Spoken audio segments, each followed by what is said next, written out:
This is an Adobe AIR video player application developed with Flash Professional. Most viewers are familiar with seeing data overlays on video players. It might be a record of a lap at the car track, bicycle race, or Felix Baumgartner jumping from the stratosphere. The various time plots may add a bit more scientific flavor to these displays, but there really is a whole lot more. Want to see what's behind this gauge? Then move it. Want to see all the video and no gauges? Get rid of it. Or maybe you just want to see the propeller RPM in a nice big display. There it is.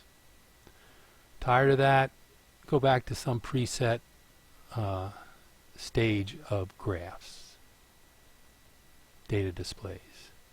And again, just continue playing the video. And the video itself is a display within the player, which can be reduced in size,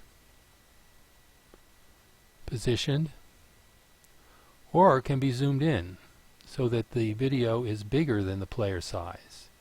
And in this case, you can use that to concentrate on some subregion of the video.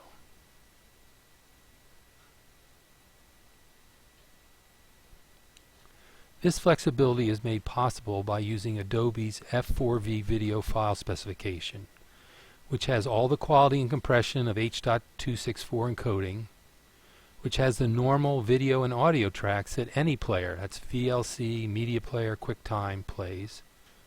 But the specification also defines a data track that here has been loaded with 20 measured, in this case model ship parameters, that change value as often as every video frame.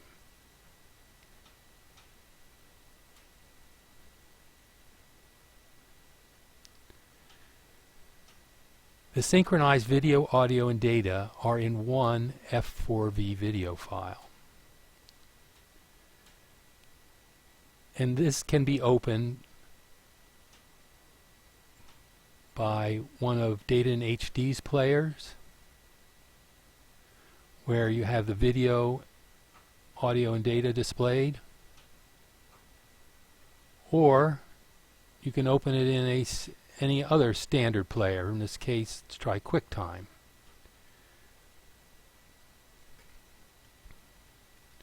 And played back. But of course, QuickTime does not recognize or do anything, it just ignores the data track, so there's no data.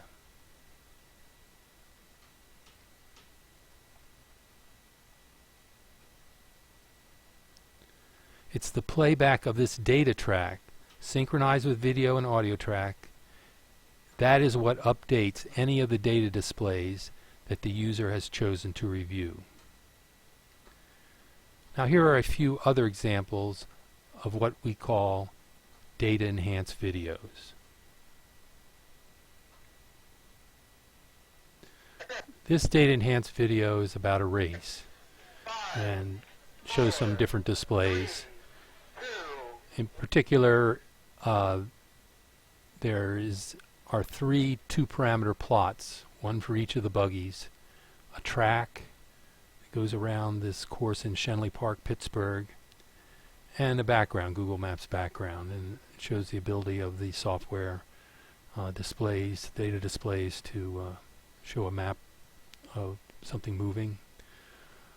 And it's very complicated, but these things are combined together and can be moved as one and positioned just like we've seen in the other videos, and you can do things with the video in the background too.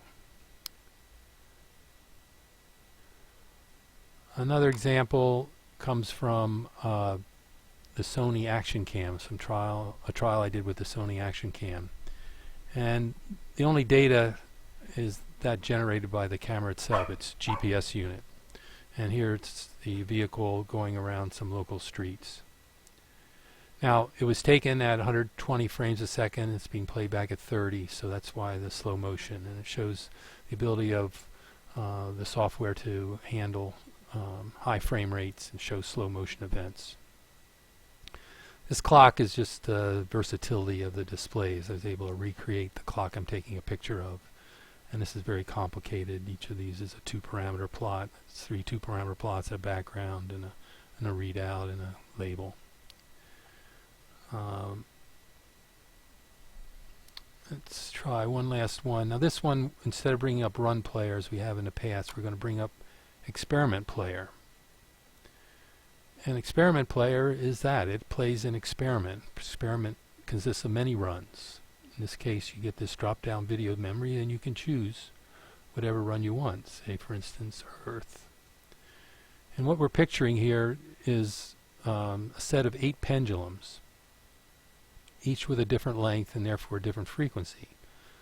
So you can actually see these things. People make these things and show them on YouTube. When they're pushed aside, they gradually get out of sync. Shorter pendulum racing ahead of the longer ones. And if you plot the angle sum, the sum of all the angles, they're all fluctuating between plus or minus 15 degrees. When they're in sync, you get something that varies between 8 times 15 or 120 degrees. When they're out of sync, then the sum of the angles is much lower. But you can see that if you move this to one of these areas and plot it again, you can see now they're coming back into sync, as indicated by the angle sum, the 8 pendulum catching up and then passing the 1 pendulum.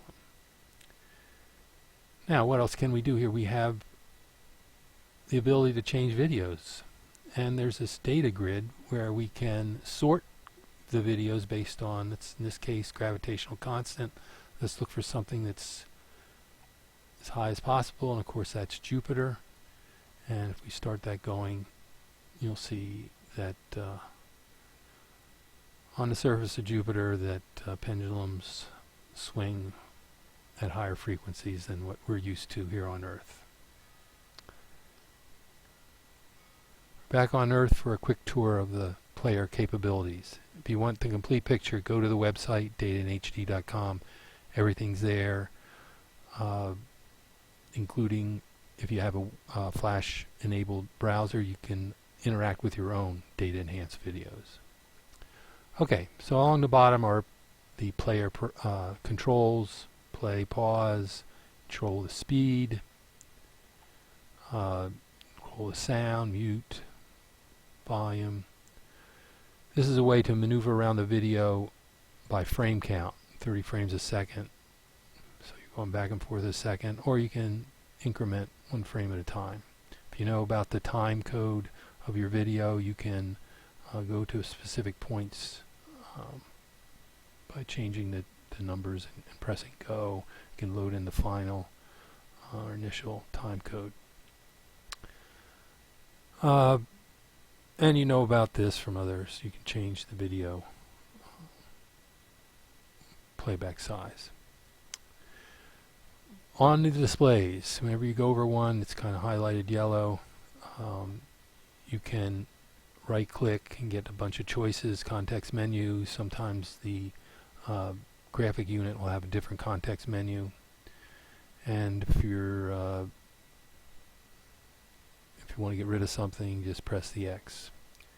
And if you want to bring something new up, that's what these are for. A readout is simply parameter name, unit, and number, and as soon as you bring it up, it's hooked in and displaying values. Gauge is one step up from that because it also has a graphic element to it. And then finally there are XY plots where you first choose the Y coordinate, and then you have a choice of 3 different type time plots. There's examples of each of them on already. A 2-component plot would plot that 1 parameter versus another parameter. As this is, you can change the scales, make it a little bigger. Let's put a tail on this symbol. And away we go. So that's a pretty quick tour. Go to the website. This isn't expensive software. The run player that we've been showing is free to download and use. There's software to create data enhanced videos and to play it. There's price lists. If you spend all this effort getting the videos and data for your experiment, consider this as a way to distribute it to your sponsors, or to your colleagues, so they have maximum flexibility in how they look at the data and maybe provide insights. That's it. Thank you.